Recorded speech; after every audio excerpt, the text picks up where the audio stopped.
connu sur les réseaux sociaux pour ses bienfaits envers les nécessiteux, le chef de cabinet du ministre Diène Farba Sarr, Ousmane Noël Dieng, va sûrement surprendre plus d'un. Particulièrement son supérieur qui a eu la surprise de recevoir une vidéo montrant le susnommé en plein débat extra-sexuel avec sa copine âgée de 19 ans, Mamendak Sarr, dans son bureau de surcroît. Ainsi, ce scandale extra-sexuel éclabousse la délégation générale à la promotion des pôles urbains de Diagnadio et de Lac Rose, DGPE. En effet, il ressort de l'économie des faits que les vidéos intimes du responsable politique de la mouvance présidentielle, Ousmane Noël Dieng, ont été divulguées par Babacar Sow, Soda Gueye et Aïssatou Sow, lesquels séjournent depuis 3 semaines à la citadelle du silence. Babacar Sow était le chargé de communication d'Ousmane Noël Dieng, chef de cabinet du délégué général à la promotion des pôles urbains de Diagnadio et du Lac Rose, DGPU. Le chef de cabinet de Diène Farba Sarr filmé en plein 3-bas avec sa maîtresse dans son bureau. Mais, après son licenciement, il a été contacté par Soda Gueye qui lui dit qu'elle avait en sa possession des vidéos obscènes de son ex-mentor, lequel était en plein 3-bas extra-sexuel avec sa petite amie du nom de Mamendak dans son bureau. L'occasion faisant le larron, l'enseignant demande à son interlocutrice de lui envoyer les images. Ce qui fut fait.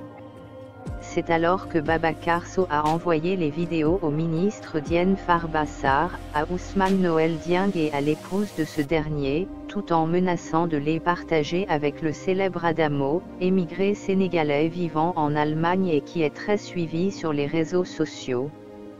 Atterré, le responsable politique de la commune de Kaolack est en justice et l'enquête avait permis d'interpeller Babacar Sow, Soda Gueye alias Fatou Fall et Aïssatou Sow. Auditionné, Soda Gueye révèle avoir chippé les images dans le téléphone de son ami, Mamendak. Poursuivant, la jeune fille de 19 ans déclare qu'elle voulait se venger du plaignant qui lui proposait de la promotion canapé. Elle reconnaît avoir envoyé les images à Babacar Sow qu'elle a contacté lors d'un live sur Facebook, mais aussi à sa copine, Aïssatou Sow. Une version confortée par ses 2 acolytes. Et l'exploitation du portable de Babacar Sow avait permis aux enquêteurs de constater que le mis en cause avait envoyé un message à notre confrère, Pape Alé Niang, pour lui dire qu'il détenait des images compromettantes de la victime. Aussi, les enquêteurs avaient découvert que Soda Gueye avait créé 7 faux comptes sur le réseau social. Jugé hier, devant le tribunal des flagrants délits de Dakar, pour accès frauduleux dans un système informatique, collecte et diffusion d'images contraires aux bonnes mœurs, les prévenus reconnaissent partiellement les faits. Né en 1995, Babacar Sow jure n'avoir jamais menacé la victime. La partie civile est un ami. Je lui ai même donné le nom de mon fils. Quand j'ai reçu ces 4 vidéos, je l'ai contacté en vain. Je voulais juste l'inviter à revoir son comportement, a-t-il défendu. Quant à Soda Gueye, elle allègue que c'est la partie civile qui lui a envoyé les vidéos. Aïssatou Sow, 23 ans, a avoué avoir partagé les images avec 2 de ses contacts. La partie civile a commis l'adultère en plein Ramadan. Les 2 conseils de la partie civile ont réclamé 5 millions de francs, à titre de dédommagement, après avoir demandé au juge de retenir les 3 délinquants du net dans les liens de la détention. Dans ces réquisitions, la représentante du ministère public a requis 2 ans, dont 6 mois fermes, contre Babacar Sow et Soda Gueye. Pour la répression d'Aïssatou Sow, elle a sollicité 2 ans, dont 2 mois fermes.